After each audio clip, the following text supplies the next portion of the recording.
In this video, I'm going to show you guys what I think are the best Warwick jungle builds heading into Preseason 11. Before we get into that though, let's go ahead and hear a word from the first sponsor of the channel. That means you've got a surprise.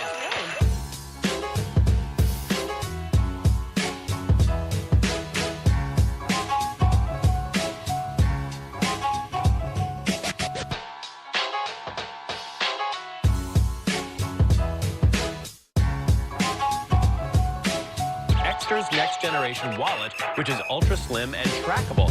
It links your phone in case you lose it. So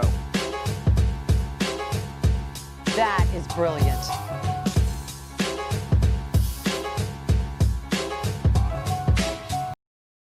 So, after theory crafting builds and playing dozens of games with different builds on PvE, I have a few conclusions that I would like to share with you guys so that you can have fun day one of the preseason. Now, some things to keep in mind is, of course, that playing on PvE doesn't give me a super accurate depiction of what's good or bad, since I'm playing against mostly bronze and silver players as a challenger. Also, I didn't really get to play that many games with each build, so there's, that lack of experience, I guess. And so I guess, I'm not 100% certain that all these builds are good. And then in addition, these items will definitely get changed. Some of these items, at least, will definitely get changed a noticeable amount over the preseason. So there's going to be a lot of changes as to what items are actually good or bad on Warwick. And lastly, I want to mention that I do encourage each and every one of you to theory craft yourselves and let me know in the comments what is working out for you. I am definitely going to try out different builds from this video. And anything that you guys say that sounds interesting to me is I'm definitely willing to try stuff out. Now let's go ahead and just get into the builds that I think are the best. So the first thing I should probably mention, obviously, I don't have top lane builds in this video right now because I didn't really get to play much top lane in PvE, but that will come at a later date. Second of all, AP Warwick, is it a thing this season? Well, it's still kind of trash. It's not. It's actually a little bit better, but it's pretty bad. I did try it a couple times, and I got some funny results.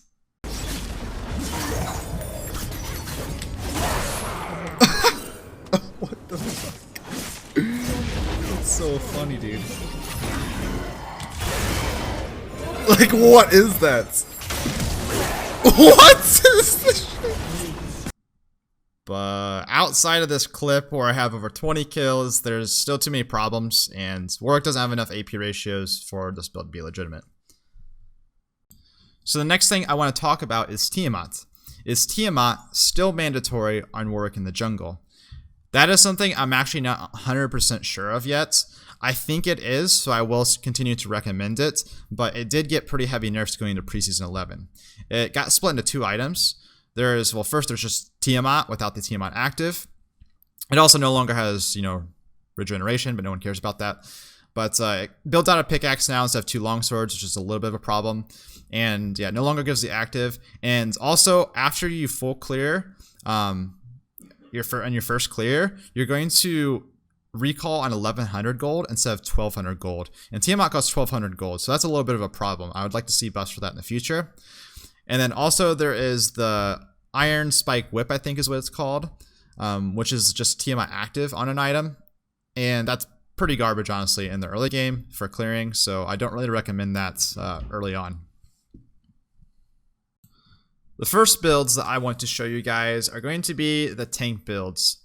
With Cinderhawk gone and being replaced by these mythics, I think the build got a little bit of a buff in terms of efficiency, especially in the early mid game. So Tank Warwick might be a little bit better this season, when last season I thought it was just kind of mediocre. And this will help people pick up Warwick a lot easier. So for starting items, which these items obviously carry over to the other builds, so I'll only mention it once here. You have the option between Hail Blade and Ember Knife. Now obviously these are just the same items. They're just both basically Hunter Talisman. This is Blue Smite, this is Red Smite. Nothing real too special, you get to pick. I actually think that the Blue Smite looks more appealing this season, just due to the fact that the itemization kind of forces Warwick to build, I think, more DPS-y as opposed to upfront bursty. So the extra sticking power definitely seems to help. But I'm not really fully set on that. Obviously, you can choose between one or the other. Nothing's changed with those smite options. Now, also, I should also mention that these obviously cost 350 gold. And since you don't have a rejuve bead to build into, you're going to have 150 gold free. You can sit on that gold if you're greedy, like me. You can also pick up 1 health potion so that you can pop it in a fight early game for extra healing. That makes you more obnoxious to kill in like level 3 fights, for example. Or you can pick up a pink ward. I wouldn't really pick up both, and I also wouldn't pick up a refillable potion because I don't think you're going to get as much of a benefit from refillable.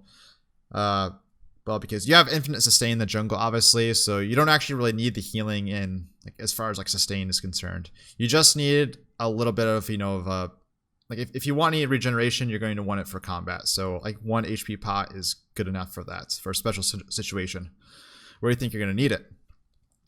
So yeah, that's starting items. That applies to all builds.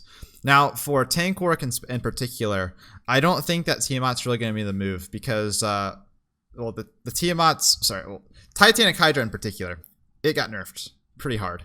Well, I guess it's not the worst nerf in the world, but it did lose its active, which was a pretty strong active. So, and also in addition to that, Bomby Cinder got buffed. So Bomby Cinder actually has a really good, it has good damage against monsters now, which allows you to clear noticeably faster. It's probably not as good as having Tiamat, but it does allow you to clear a little bit faster without having to invest in Tiamat. So that's a good thing. I think Bomby Cinder Rush is going to be the move when you're going tank Warwick. Next, obviously boots.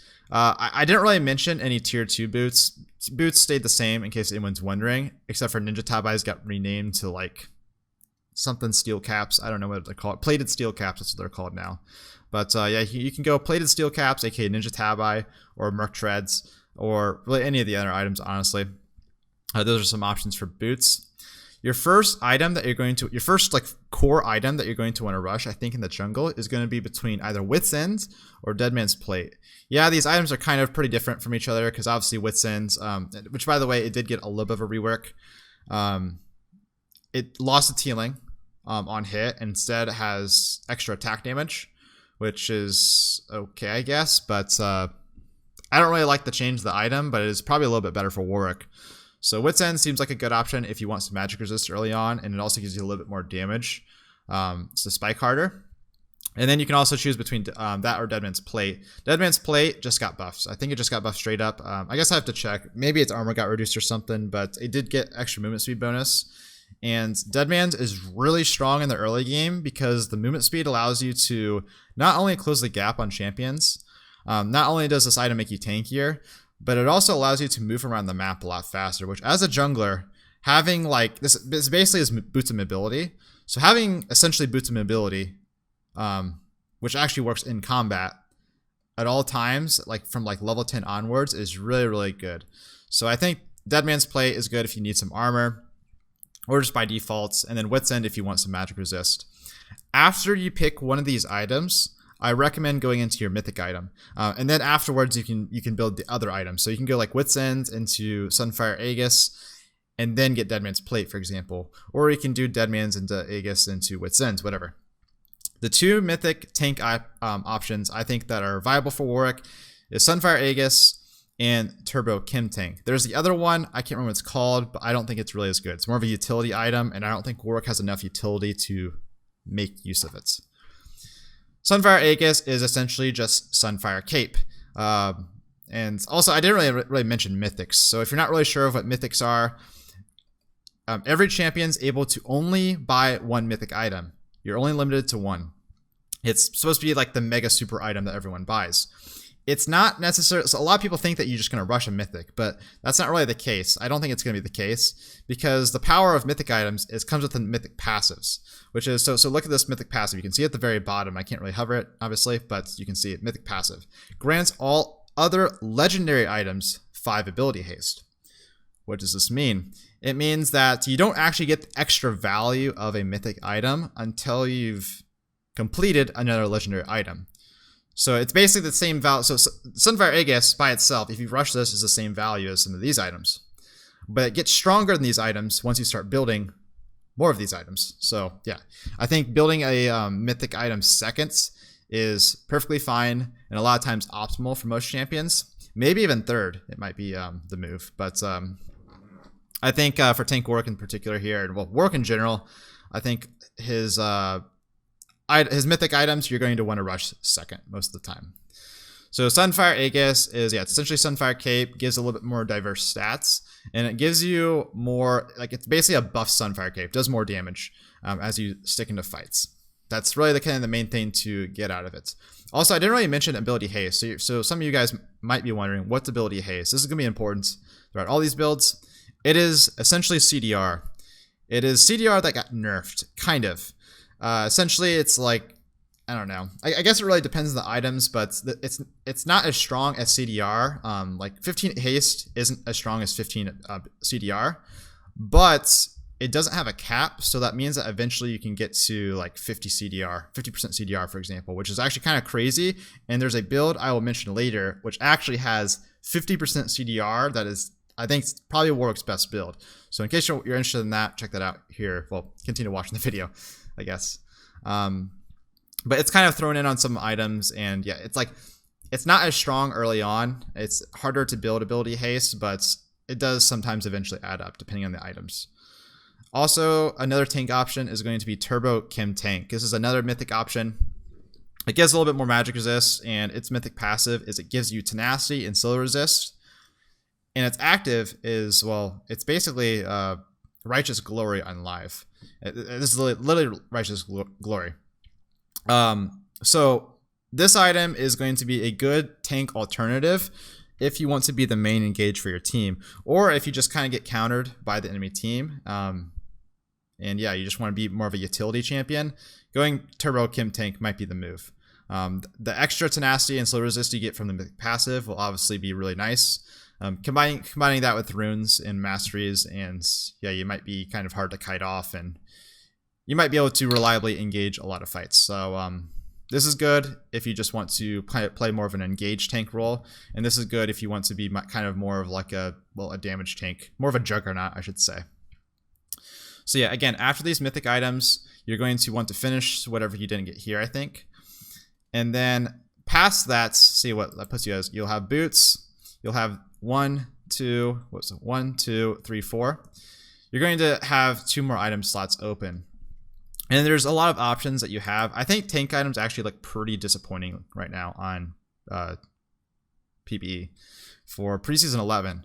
Most of them are pretty garbage. One item that did get buffed, though, is Thornmail. It has stronger anti-healing. So I think this is probably going to be one of your best bets if you need armor.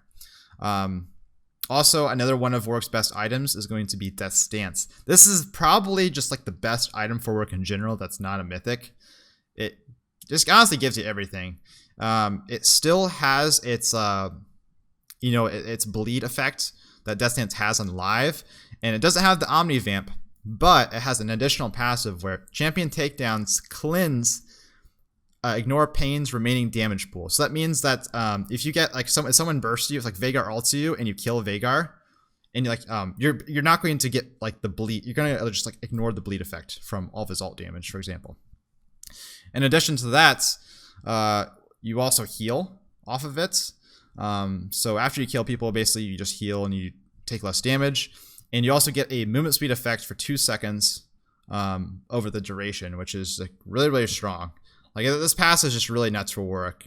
After you kill people, you get movement speed bonus and you heal up and you ignore damage. It's just really good. Plus the stats are nice. Attack damage, armor, ability haste. What's there not to love about Death's Dance? This is one of the rare bruiser items that actually I think got buffed. And it isn't just flat out worse. Another option you can go for is Steric's Gauge, which is basically the same, but it's more of... the thing with Steric's Gauge now is it's more of a team fight item. The shield is worse when you're 1v1ing people. So long story short, you can read through all this, but it's basically TLDR. The shield is worse if you're 1v1ing someone. The shield is better if you're team fighting. Simple as that. It is kind of, I think, though, too similar to Gargoyle's Stoneplate, which gives different stats. It gives, the armor and MR, but instead of doubling your current health and having you deal reduced damage, it just gives you a big shield based on the people around you. Plus, it increases your resist. So it has kind of the same. Gargoyle Stoneplate's kind of the same in a way, but the key thing to note with Gargoyle Stoneplate now is you're not going to have reduced damage. This means that it's a decent item when work. Before it, that was kind of a hindrance. If you didn't have true damage and you weren't just like a pure tank, then Gargoyle Stoneplate wasn't that great, but now you can still do damage when you pop the active, which is kind of nice. Randuin's, it doesn't have as strong of a slow anymore. Well, it's basically not a slow item anymore. Instead, it's kind of more specialized towards reducing physical damage. That's just a clear option sometimes. Force of Nature. This is kind of replacing Adaptive Helm somewhat, using movement speed and, magic resist and stuff like that. This is bails out of QSS right here. This is the Bruiser version of Mercurial Scimitar. So yeah, there's that. I guess I don't really want to go through all the items, but just quickly, Spirit Visage is a little bit worse, so I don't value Spirit Visage as high this preseason. I expect it to get nerfed though, because it just got nerfed for no reason, in 3 different ways. So I don't know why this item got butchered, but it got butchered. Abyssal Mask, also very mediocre. I looked at its gold efficiency and it was pretty poor. Nice Foul got buffed, so there's potential there for Warwick building it. So you can just do that if you want to be more utility. So yeah, that's just kind of tank Warwick. Recommended build, I'd say for you guys, would just, jungle item, bombies, go boots, Deadman's Plate, grab Sunfire, Wit's End, finish your boots, obviously, in between, and then just go Thornmail and Death Stance or something like that. Or you can go Sterix Gauge if you want more of a shield for team fights. So that's basically tank Warwick. You just have to choose between, the 2 mythics and then your last couple items. Okay, the next build that we are talking about is Stridebreaker, or it's based around the Stridebreaker mythic item. This build is something that I'm not really exactly sure, how the entire build's going to look. I'm not sure if you want to be building on hits based or if you want to be going more tanky. It might depend on the situation, but it's hard for me to tell in PvE considering I'm fed every game. So on hit probably is going to seem a little bit better. I don't know how you're going to do in team fights if you're building a bunch of on hits. But the premise of this build is around Stridebreaker, this mythic item, which gives you a good amount of damage, a little bit of health. And the main thing about this item is its mythic passive gives you movement speed. It gives you get movement speed on hits.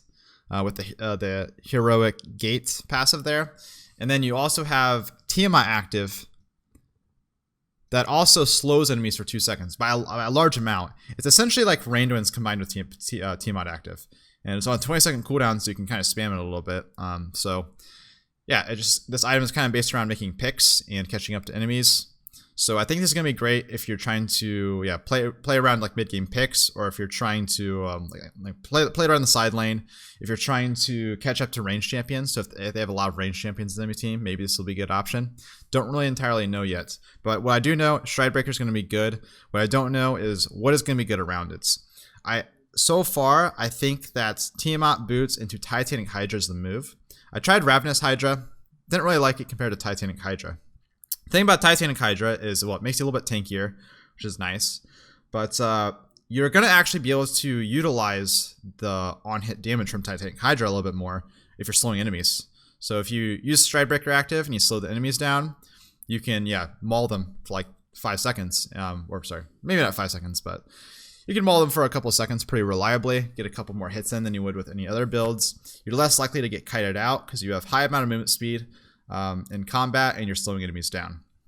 So Titanic Hydra into Stridebreaker, I think, is the move, followed by Wit's End, which also gives you movement speed on hits, and it stacks with Stridebreaker, so you get up to 50 movement speed when you out attack enemies, which is pretty nice. On top of your mythic passive and everything. So I think that's a pretty good core for this build. I think it's pretty good. After that, you can kind of, go down to with these items. Death Stance, again, I said it's probably one of the best items in general on Warwick. So you're probably going to be wanting to build this on most builds. Sterix Gauge and Gargoyle Stoneplate are good depending on, if you want extra tankiness in team fights. Deadman's Plate obviously has a lot in common with these items. Movement speed, it allows you to close the gap to actually slow down the enemies. So this might actually be a core item. I'll do more testing to figure it out, but it's looking good. Thornmail, Force of Nature is your MR item if you need more movement speed. Bork. Bork's active got changed into a passive. So now your first 3 attacks against an enemy apply Bork active, and it's on a shorter cooldown, but yeah, it just kind of procs on its own. So makes a lot of sense with this build, but it might make you too squishy, so I'm not really sure about building this a ton. But yeah, this is just the Stridebreaker build. I'm probably the least confident with how this build's gonna look, but I do know that this item is good, and you probably there's gonna be situations where you're gonna want to build it. So here's Stridebreaker, and yeah, just let me know how this is working out for you guys.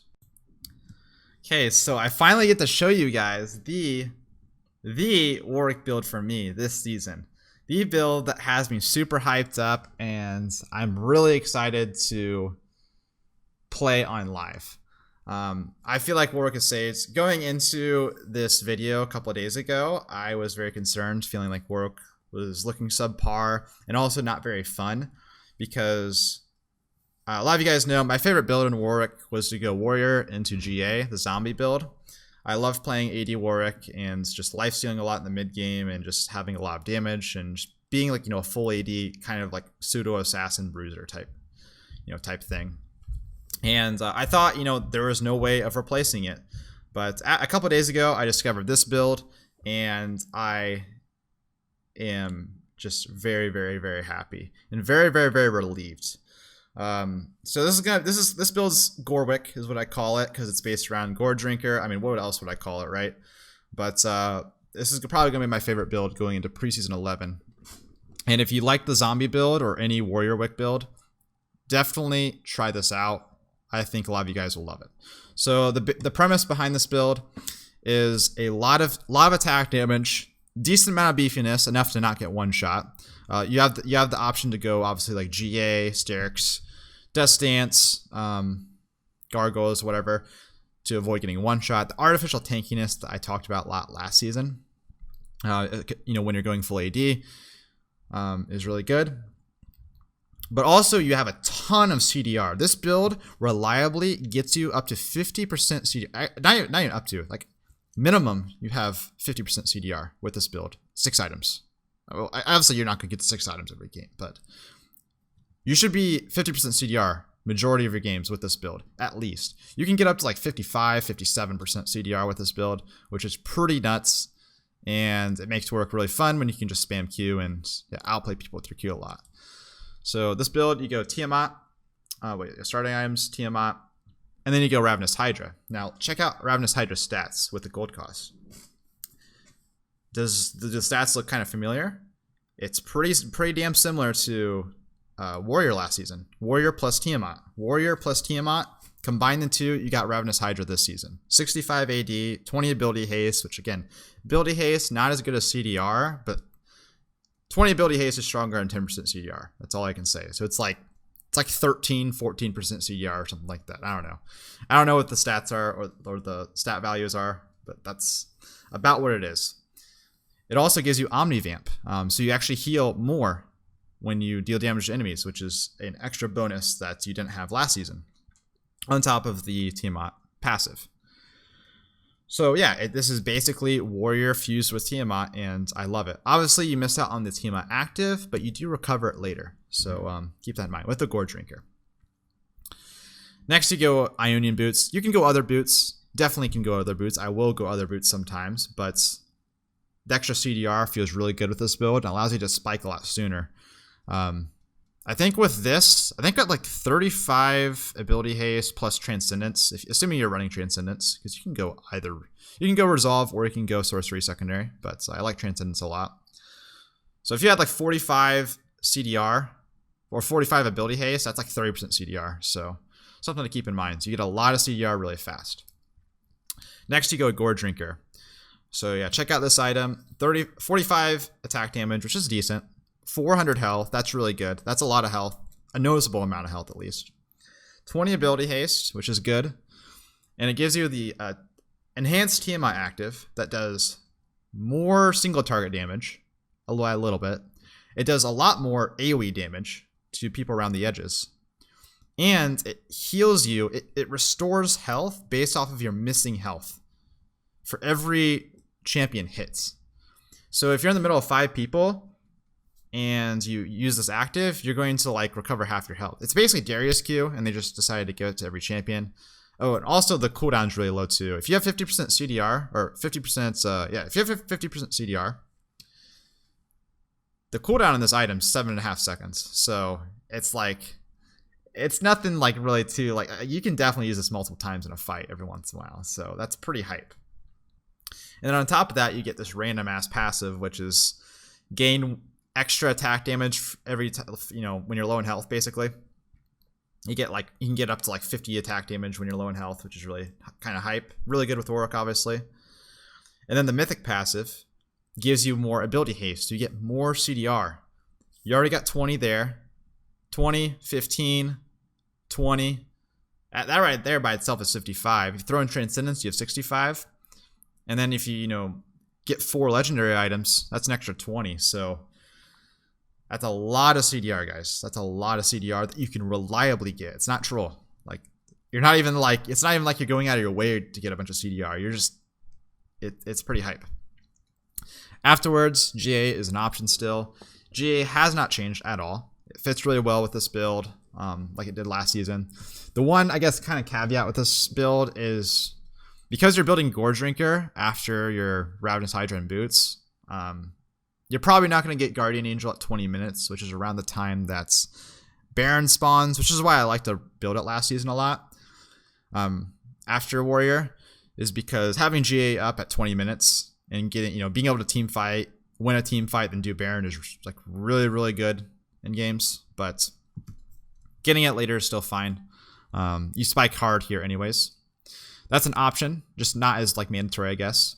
Sterak's Gauge still good if you need the extra shield. Anti-burst in team fights. Same with Gargoyle Stone Plate. Death Stance, like I mentioned, also just a really, really good item with Warwick. Gives you some extra artificial tankiness as well. You have like 4 items here that give you artificial tankiness. By the way, what I mean by artificial tankiness, I mean like not stats. Like, Guardian Angel's Revive, it's like you're not tanky, but you're like, it's hard to actually finish you off, obviously. You could be super squishy, and if they kill you, they have to kill you twice. So that's a really high amount of artificial tankiness. Same with like Sterak's Shield, Death Stance passive, all that. And by the way, Death Stance 15 ability haste. That's even more CDR you can get. Spirit Visage, you heal a ton with this build, so Spirit Visage is great. I did mention, I think earlier, that Spirit Visage, like I said, pretty nerfed coming in this season for no reason. I don't know why it's nerfed so hard. It'll probably get buffed in some way, shape, or form. I feel like it has to be. It just looks kind of bad, but it does do well with this build, so kind of keep that in mind. And yeah, you just have other options. Thornmill, you have a better version of QSS, or a better version of Mercurial Scimitar for Warwick. So yeah, it's just looking really, this build scales really well. It spikes hard early. The main concern with this build, of course, is anti-healing. Like if they have 60% anti-healing, and yeah, it can kind of shut you down. But it doesn't shut you down completely, I don't think. I did play, like I was fed on PBE, and people were building anti-healing against me. And I would just activate Gore Hunter when I'm low in health, or Goredrinker when I'm low in health, and I would just heal up to like half health still. It's it's still a lot of healing. The main concern really comes down to like getting CC'd and stuff, but again, you just have to approach fights correctly. And if you have items like GA and Death Stance and maybe even like Asterix, you're gonna be really hard to kill, even though you're not building a bunch of tank items, regardless. So Gorewick is my favorite build going into this preseason. I'm really excited to show you guys this, and I hope you guys try it out and let me know how it works out. And I hope that it's as good as I think it is, because on PBE it felt really, really good. And this is like the play style that I really made me love Warwick in the last couple seasons. So yeah, here's Gorewick. The last item builds I want to discuss are going to be the Spellblade builds, which are the items, the mythic items that build out of Sheen. So Triforce and Divine Sunderer. Triforce is going to be kind of similar, but these builds are pretty these are builds that require you to be in a fight for a couple of seconds to get a lot of value out of them. They don't have as much upfront burst, but really good sustain damage. Even though I do have a lot of like damage options in the recommended, I don't think you want to build super damage heavy if you're going one of these items, because you're kind of based around spamming your Q and proccing the Spellblade passive. So building tankier I think is going to be your best bet, with maybe 1 or 2 damage options in between. But yeah, so how this build goes is you just go into Triforce, or sorry, you go into Titanic Hydra. First things first.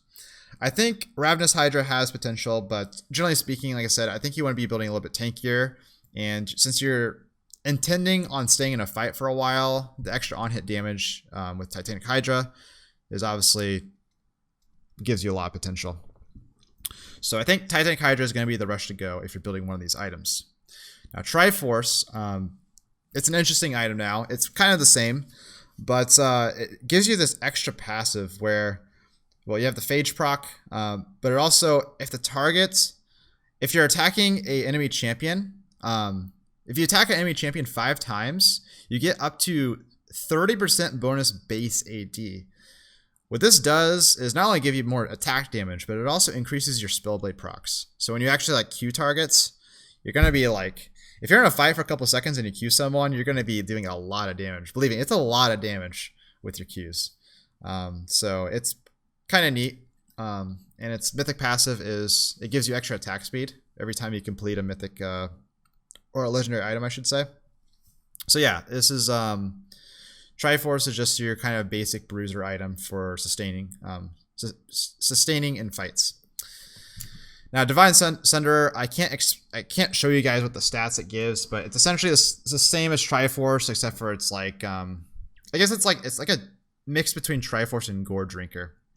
It gives you like 45 attack damage, 400 health, I think, maybe like 10%, 10 ability haste, I should say. And then on top of that, it has a Spellblade proc, but with the how the Spellblade proc works is you deal a % of the enemy's max health in addition to the extra base damage. So it's essentially Warwick Q. Essentially, it's like your Q is like double damage basically, almost. Or it's like 70% increased damage basically to your Q. And then you also heal based off of the damage dealt. So yeah, it's basically just a Spellblade proc that's like Warwick Q. So obviously it works well with Warwick. So yeah, nothing really to say. And it has a mythic passive, interesting mythic passive. It gives you dual penetration, 5% armor pen and 5% magic pen per legendary item complete. So this item's meant to be an anti-tank item because it does % max health, gives you dual pen.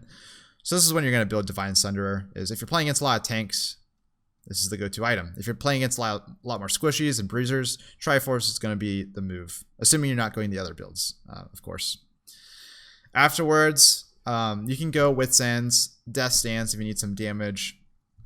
I think Dead Man's Plate, again, has a lot of potential after you finish these items, just to give you a little bit of tankiness. I think you will need a little bit of tankiness. Like, obviously, you get some bonus health here with Titanic Hydra, and Divine Sunderer is going to have a decent amount of health, but again, you're going to be kind of more of a, like, this build's kind of geared towards sustaining in fights a little bit more, so that's going to be your best bet overall, I should say.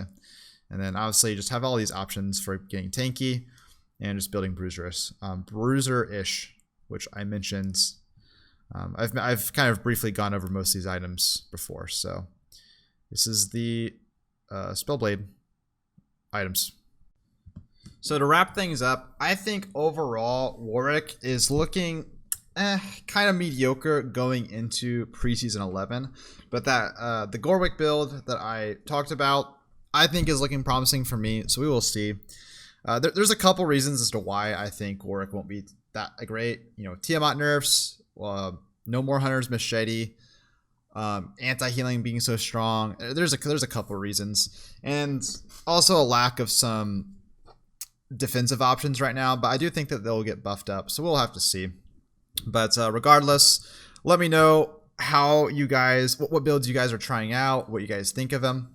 And I will, after this video is posted, I will be streaming on twitch.tv/Parnellyx. I do typically stream throughout the week, Eastern time, that is. So yeah, if you're interested in watching me figure things out and you want to hear my updated thoughts, you know, I'll be explaining, you know, what my thoughts are as I play today, and you know, everything that's going on. So, and you know, what changes and stuff like that. So if you're interested in, you know, getting more updated information, check out my stream and just stop by. So yeah, peace out, guys. Hope you guys have a good season 11, and I'm going to be posting way more videos soon, so that's a good sign. So yeah, see you guys.